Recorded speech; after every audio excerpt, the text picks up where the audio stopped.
Darkness fills the universe, but sometimes, galaxies collide. Far away in deep space, two massive galaxies crashed into each other millions of years ago.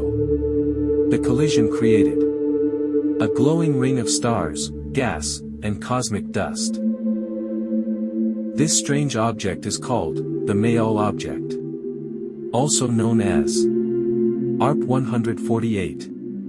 It lies nearly 500 million light-years away, in the constellation Ursa Major.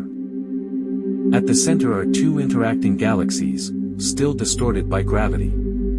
Around them, newborn stars shine across the glowing ring. Galactic collisions like this are not rare. Even our own Milky Way galaxy is expected to collide with the Andromeda Galaxy billions of years from now.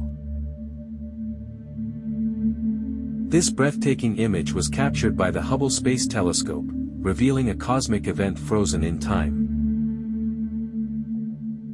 But scenes like this remind us how violent and beautiful the universe truly is.